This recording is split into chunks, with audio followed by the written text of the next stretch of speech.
Welcome to The Silent Epidemic by Omnia Therapy. I'm your host, Hatice Mehmet-Quirk. Today we're exploring the intersection of entrepreneurship, recovery and community. Our guest, Jimmy Hamm, has transitioned from Wall Street stockbroker to insurance broker and now to founder of multiple initiatives supporting those facing addiction and mental health challenges. He leads HDJ Benefits Solutions and created the Clean Fun Network, offering sober social experiences across New York City. He also founded The Bridge NYC, a sober living residence providing a safe, structured environment for men in recovery. Jimmy, welcome to the show. Thank you for having me. Thank you for taking the time. Really appreciate it. Let's start with your journey from finance into recovery-focused entrepreneurship. Okay. Well, I kind of fell into this. It wasn't something that I was looking to do.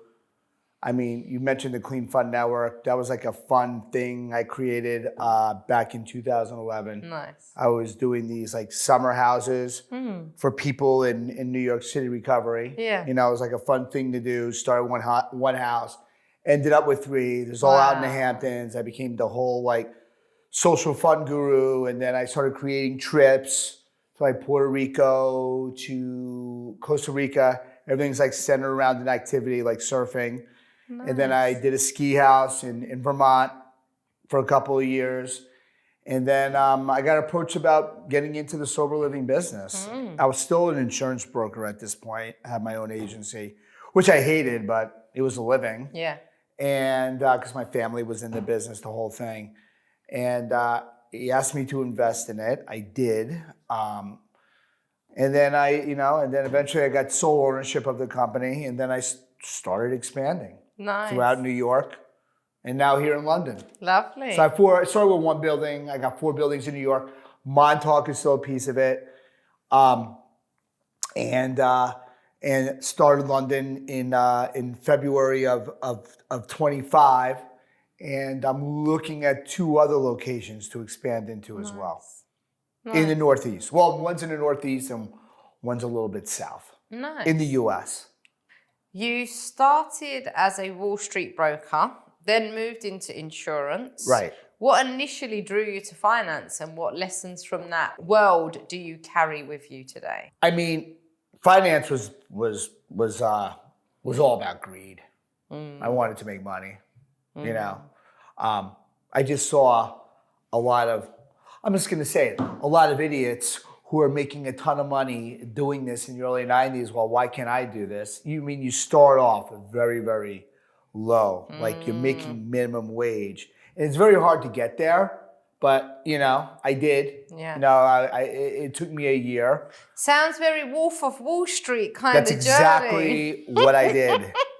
That's because again, he started off with the pennies, and I actually interviewed with those guys. Wow. I met him. Wow. I didn't take the job because I was like, I don't know. I interviewed with the guy. I was like 22 years old, and I'm like, well, can I see what it looks like? He's like, you can't go. You can't go into the boardroom. He's like, you can't go in there until you accept a job. I was like, well, let me think about it. Yeah. Then I actually went legit. I went to a very prominent Wall Street firm. Nice. A friend got me a job at Smith Barney in the Pan Am building, right above Grand Central. And but eventually, after a couple of years, same thing. So a lot of guys that were making a ridiculous amount of money, and that's what I wanted. But also, I was drinking and doing drugs at that time too, so I wasn't thinking very clearly. Plus, I was like 25. I mean, I wanted the car. I wanted the hot girl and the lifestyle. All that, and I did. I got it all. Yeah. And then I snorted it up my nose. And then one day I decided not to go to work one day. Yeah. I was like, I'm not doing it anymore. I hated it. Yeah. I hated it. Quite a challenging lifestyle, isn't it? Yeah. So it might promise all the bells and whistles with all the luxuries and all the rest of it, but it sounds like it also cost you a lot at the same time. Yeah, it robbed me. Yeah, it robbed me of my soul. Yeah. Absolutely. I'm not saying I wouldn't have become an alcoholic or a drug addict without it, but it definitely helped. It definitely fueled it. Yeah. Because I was, my father was an alcoholic, so I definitely had the gene in me. But yeah, Wall Street is like, for me, it was like, bright lights, big city. Yeah. More money, more problems. Yeah. Yeah. And I knew what I was doing was wrong. So I guess I had some sort of conscience that, Yeah. And so you had that intrinsic feeling that this isn't feeling right for you. Yeah. Yeah. No. Yeah. I knew it and I still kept doing it. But then there's only so long you can ignore that, right? Exactly. Yeah. So I was killing and quieting the voices by all the drugs I was doing. Yeah. And then eventually I just, I had it and that was it. Yeah. I mean, I didn't do anything for like 7 years. Right. I was just doing a lot of drugs.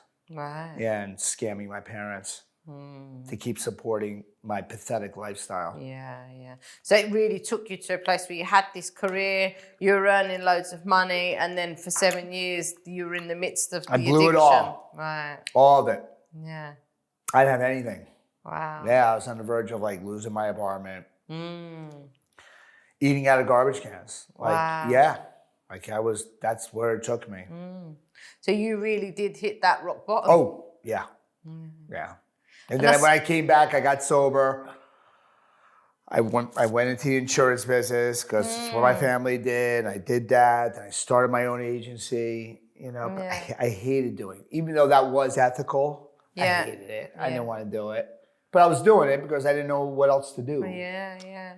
And then this came along, Nice. And this became, I still have the agency. It's still going, but I look at it for 5 minutes a day and that's it. Yeah. I don't have to really do anything with it. Yeah. This is what I'm doing. So now you've been able to use your experience and bring that into the business that you're running and support people that are going through their own difficulties. Yeah. Yeah. Just, trying, I guess, to share my experience, strength, and hope with them. Yeah. This is what we did to stay sober. We're not that powerful to get you sober, but we'll help you get sober. And I suppose being that beacon of, look, I've been there, I've done it, I've bought the T-shirt, this is where I got to and this is where I am now. You can't say more for hope than that, can you? Right. Yeah. And I mean, if I can get sober, anybody can get sober. Yeah. I really mean that. Nice. And, but it's I just want to be honest here, the odds are stacked against you to get sober. It's so hard to like make that step. I want to do this. So many people don't. Yeah. Some people will say they are doing it, but they don't. No. And it's really not hard, which is unfortunate. I just lost a friend last week to drank himself to death. I was talking to him in October. It doesn't have to be that way. And his clock ran out. I mean, people ask me how many people have you like seen go. They tell you when you get, if you stick around long enough, you better buy a suit because you can go to a lot of funerals. Yeah. I don't know. I've been sober 19 years. It's probably between 50 to 100 people. Wow. Probably closer to 100 or more. And I dare say every single one of them had the idea that it won't happen to me. No, they don't. No. They think they're going to beat this. Yeah. And it's bigger than you. Yeah. And that's why this will take you out. I mean, it would have taken me out, without a doubt. I was getting close. Yeah. But if you, like I said, if you give an hour of your day to this thing, just 1 hour, and that means going to a meeting. I mean, I'm not saying it's going to guarantee you sobriety, but your odds go up exponentially. Yeah. And it's just being in the right connection, the right community, hearing the right message, keeping you on the right track. It's just one foot in front of the other, one day at a time. The community is the huge part of it. Yeah. Like you really, I mean, you could do this alone, but you're going to be miserable. So you might as well go out and drink. Yeah. I hate to say it, like you're going to be miserable. But if you're a part of the community, I mean, it's a game changer. I mean, that's one thing about New York AA is that the community was huge when I got sober, and I see a lot of similarities here in London. Yeah. They got a great community here too. And I'm pretty plugged into these guys as well. Yeah. I like it. And I think that's what it is, isn't it? It's almost trying to get the individual to understand that, life as they knew it is, it's not going to be that way anymore. Yeah. But there is a new way. And that new way can give you so much more if you just give it a little faith. Right. And also, like, what I like to throw at them is, are you really having that much fun doing what you're doing right now? I don't think so. No, it doesn't look like it. You know what I mean? It's like the enjoyment is gone. Yeah. That's over. Yeah. It's glory days. It ain't happening, Yeah. It's like you can have those kind of feelings, but you can do it without that. Without the SH, you know what? Yeah. But it is so true. But I suppose when someone's in the midst of the madness, it's so difficult to see the wood from the trees, to be able to see that there is a life out there that can give them so much more than the one thing that they're relying on that they think is helping. Well, that's a big reason why I, created the Clean Fun Network. You got to show people they can have fun in sobriety. Yeah. Which can be very hard for them to stick around. Yeah. You know what I mean? It sounds really fun. Yeah. You've got the activities, you've got the community. It's a bunch of alcoholics and drug addicts who don't do drugs or drink anymore, having a good time. Same behaviors, except they're doing sober. Yeah. Having real, conversations, connection. They're going to remember it all in the morning. They're going to remember it all and not going to be hungover the next day. Yeah. And hopefully not regret what they did. That's not 100% guaranteed. This is so crazy. Sometimes even crazier. Nice. Yeah. Can't teach an old dog new tricks. Yeah. So you've just spoken there about the Clean Fun Network. What inspired you to create that social network focused entirely on sober experiences? Again, that was just something I fell into. I had like my first girlfriend in sobriety. There were a couple people doing these houses out in Montauk. She would, the summer before, this is so stupid, but she was dating the guy who ran one of the houses. He dumped her. She still wanted to go out there. I started dating her, and then she's like, "Oh, why don't we do a house together?" And then, and then it really didn't become let's do it together. I ended up doing all the work. Yeah. And her and I like broke up right before the summer happened, but we still had to go through with it anyway. Yeah. And then after the summer was over, bye-bye, and we never saw each other again. Right. And then I just continued to do it, and I just generated a following. Nice. I just did one house, I did two houses, that expanded me doing something like a ski house, and expanded it into something, doing these Costa Rica trips where I'd go away to Costa Rica for like a month, but I have a different group of people come in every week. Nice. And then I switched it. No, I started in Puerto Rico, and then I switched it to Costa Rica. Right. And then COVID happened. Right. And then that kind of ended that.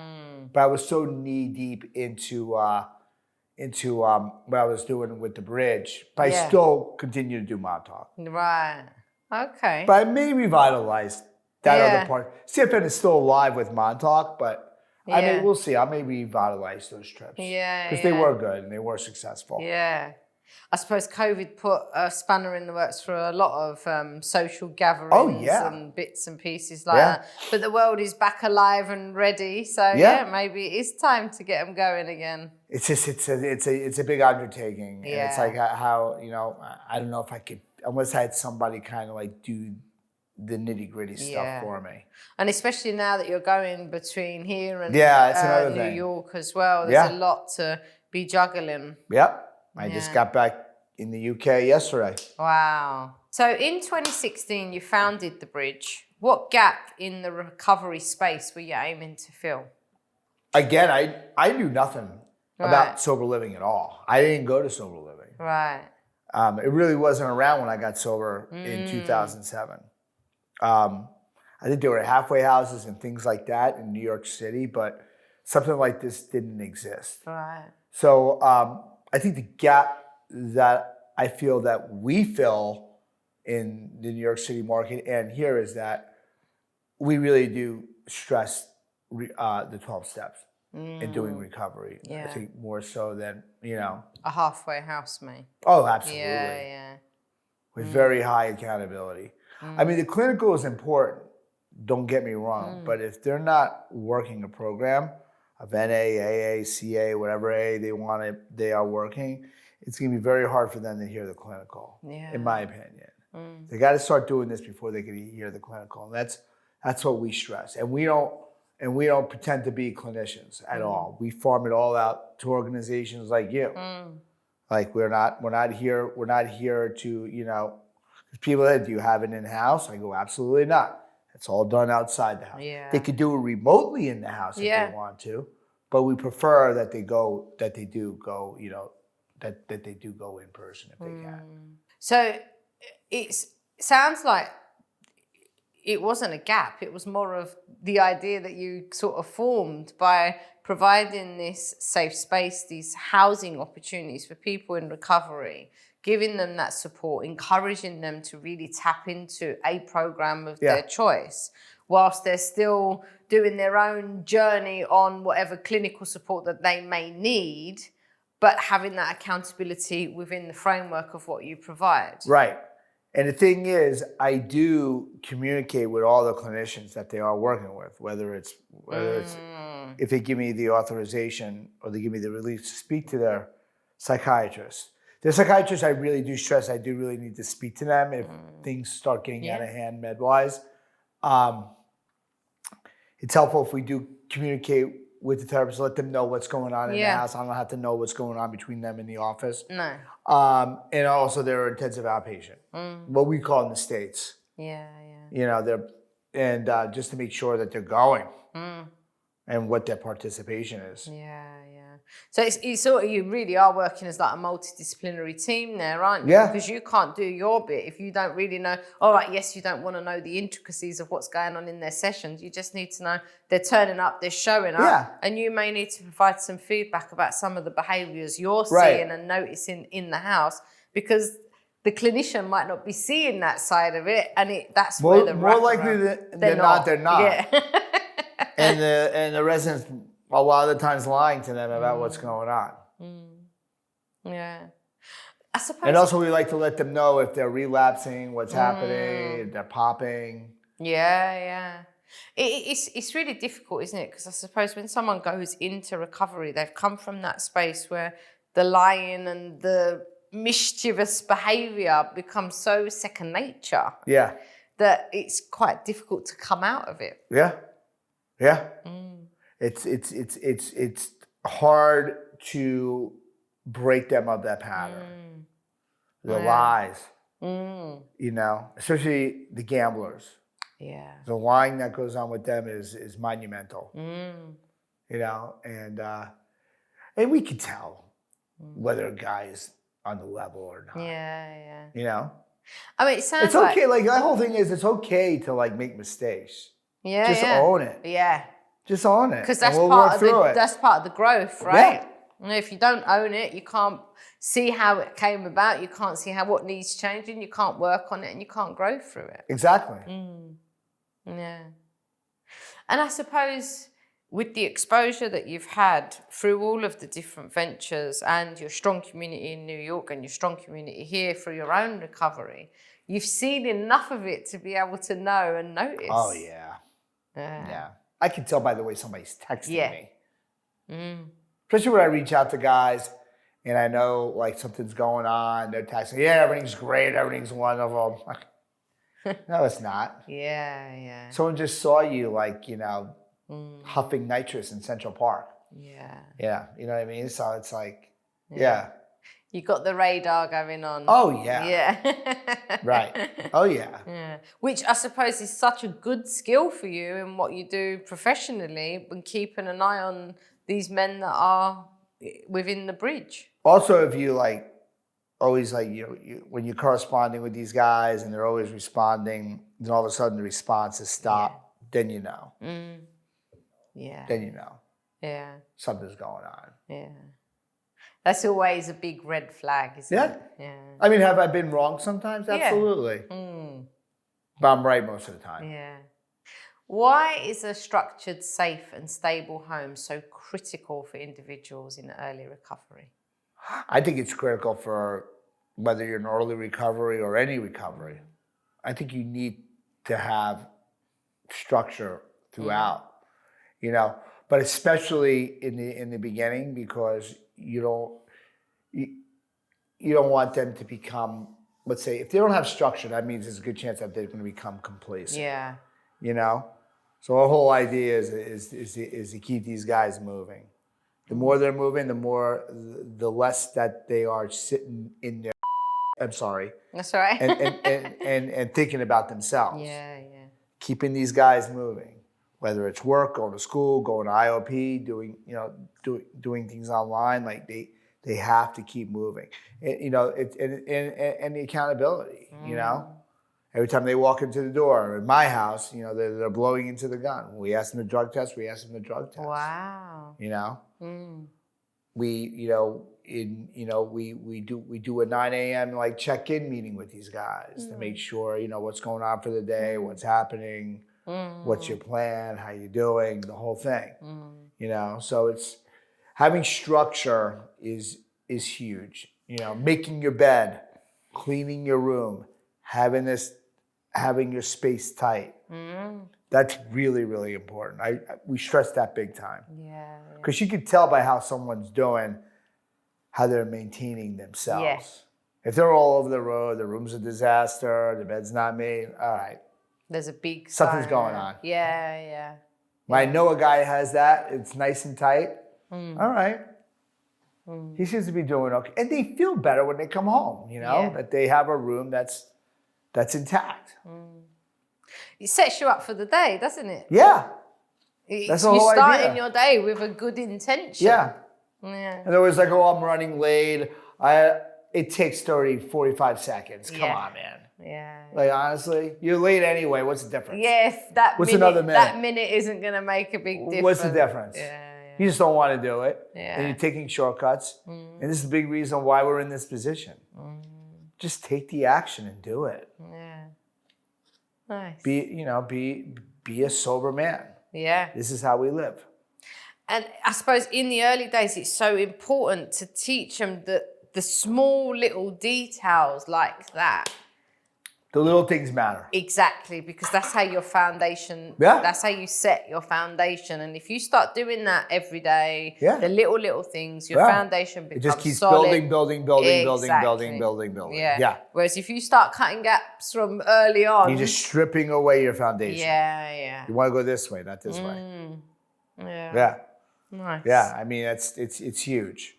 So getting these guys up, getting them motivated, rallying them, So what have you learned about addiction, mental health, and resilience through your work? What have I learned about it? I think they're very intertwined with each other. Again, I'm not a clinician. I don't pretend to be. But mental illness, addiction, I think one feeds off the other, without a doubt. I'm not saying mental illness causes addiction, but it definitely doesn't. It definitely doesn't help. No. And it definitely adds another layer to the problem we have at hand. The one thing I'm very weary of is, especially with the families, is that they lean too much into the mental health component and and use it as an excuse for their loved one to get sober. I've been getting into it with this guy for a while. He blames everything. He was a bad drunk. He hasn't drank in a while. He's been sober pretty much the whole time in my house in that regard. But he can't stop smoking weed. And and he keeps blaming the kid's ADHD on it. And it's, but he basically wants us to hold his kid's hand. This kid's 24 years old. It's you got to let him do things for himself. And if you can't, let him fail. Yeah. You know what I mean? And it's, so I don't know if I'm answering your question or not. You're not, well, you have and you haven't, because what I'm understanding is it's all connected. They're all connected. Interconnected, but you have to be mindful of how much you place on one to fix another. Right. And then there's also the misunderstanding of what these diagnoses look like. Correct. I was having a conversation actually a couple of days ago with someone, and that's what just came to my mind there when you said that, because you can get a diagnosis with something and you can be enabled around it. Yeah? Or you can be told, that ain't going away. You've got ADHD, suck it up. You've got to deal with it, right? You've got to understand for yourself how to manage that. What does it look like for you? How does it show up for you? How do you manage it? Because the world isn't going to change because you've got ADHD. You have to understand how to manage that ADHD to navigate the world. And don't get paralyzed by it. Yeah, exactly. And don't use it as an excuse and stop leaning into it. Yeah, don't let it define you. Right. Figure it out. Yeah. Figure it out. But everything is blamed on the ADHD. Yeah. It doesn't have to, in my opinion, it doesn't have to be that way. And I think all humans have ADHD to a certain extent. I think I do. You know? Yeah. Because you really focus on the things that matter to you, and the things that don't, that you should, you just not that bothered. Yeah. Right.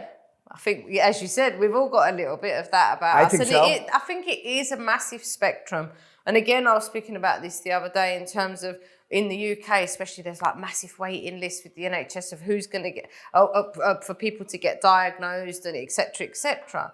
And it's like, how do we ever get to the bottom of it? Because people are watching reels on social media and they're like, oh yeah, I've got that. I do that. I'm ADHD. And they're self-diagnosing. Right. But there's parts of these behaviors and conditions we all have a part of, but doesn't mean that we're necessarily the full ADHD. But then there's also having the diagnosis and that impact that it has on you and how you navigate that. Yeah. And the families navigate that as well. Yeah. Because if you get an enabling family, that's not going to help the person. No.